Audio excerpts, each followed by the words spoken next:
Benoît, bonjour. Bonjour Jean-Claude. Une nouvelle fois, le groupe Imbert Beretta sur le salon de Rambouillet. Une année de plus, oui. Une année de plus, et une année de plus avec des nouveautés. Avec plein de nouveautés, en optique, en armes, en carabine, Ouais. cette année, oui. Alors, tu nous en dis un petit peu plus, parce qu'il y a un gros morceau qui est M-Point chez vous. Qui est... Alors bien sûr, oui. Une très belle optique. Donc un nouveau point rouge, le M-Point Hunter, en 34 mm et en 30 mm également. Bon, ça, on l'avait déjà vu. Exactement. On l'avait déjà vu, on l'avait testé, on avait montré que ça... Bon, Ça marche très bien. Ça marche très bien, je pense, formidable. parce que là, les chasseurs, j'en ai quelques-uns qui ont vu ça, ils m'ont dit, mais c'est fantastique. C'est vraiment fantastique pour, oui. pour le tir en battu. Tu tires les deux yeux ouverts. Oui. Tu tires sur le sanglier chevreuil-cerf, c'est un coup très rapide. Ouais. Ouais. Et ultra fiable. 50 000 heures d'autonomie, donc c'est vraiment le plus 000 fiable du marché aujourd'hui. C'est-à-dire 5 ans et 8 mois, je crois. Hein. À peu près, si tu laisses allumer sur niveau 6 ou 7, en intensité lumineuse. Bon, 50 000 heures d'autonomie, j'ai un 9000 SC qui a 50 000 heures d'autonomie, je l'ai acheté en 2004. T'as pas changé les piles encore? J'ai pas encore changé la pile. Voilà. C'est parfait. Voilà. Bon, sinon, qu'est-ce qu'il y a d'autre au point de vue armement? Alors en armement, on va avoir des nouveautés chez Beretta, en superposé. Dans la gamme acier, on va avoir un premier prix en acier en dessous de 2000 €, un Silver Pigeon 1. On aura le même en Sporting également. On va l'avoir en calibre 20, 28, 410 et bien sûr calibre 12. On aura dans la même gamme acier les Perenia 1 et 3 en calibre 12 et 20. Donc ça c'est la nouvelle gamme de superposé Beretta, les E10 Perenia. Tu peux enlever la crosse, tu peux enlever toute la batterie, tu as une nouvelle canonnerie dessus, tu peux débrayer les éjecteurs, c'est vraiment une innovation sur les superposés Beretta. En fait. Voilà, exactement. Ça se monte, ça se démonte, et donc les pièces sont interchangeables si je comprends bien.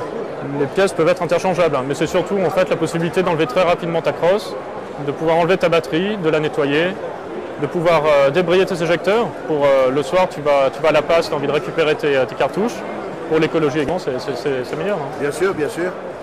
Oui, parce que c'est vrai que avec des extracteurs, ça fonctionne parfaitement bien. Ça fonctionne très bien aussi, oui. Oui, tout à fait. On va avoir un nouveau semi-automatique. Donc tu avais déjà présenté la 400 Explore, Unico, en 89 mm. Oui. Enfin, chambre universelle. On l'a décliné en 76 mm, donc en Magnum, qui s'appelle la 400 Explore Light. Light, d'accord. Voilà. Donc fusil léger à 2,9 kg.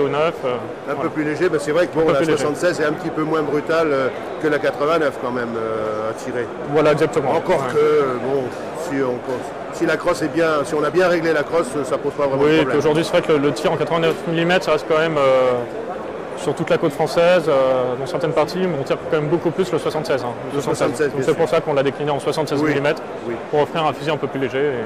Mais bon, une chambre universelle de 89, de toute façon, tout passe, hein, on l'a vu. Tout passe dedans, tout passe dedans. C'est parfait, ouais. Du 24 grammes au bien essayé, 63 grammes, c'est bon. 63 grammes, c'est sympa. Magnifique. Point de vue arme rayée. Alors, arme rayée, on va être sur les SACO et les TICA. Oui. Donc on va avoir la Stutzen, je ne sais pas si tu l'avais présenté encore. On ne l'a pas encore présenté, mais Stutzen. bientôt on va la présenter sur Chasson, évidemment, comme on fait le reste.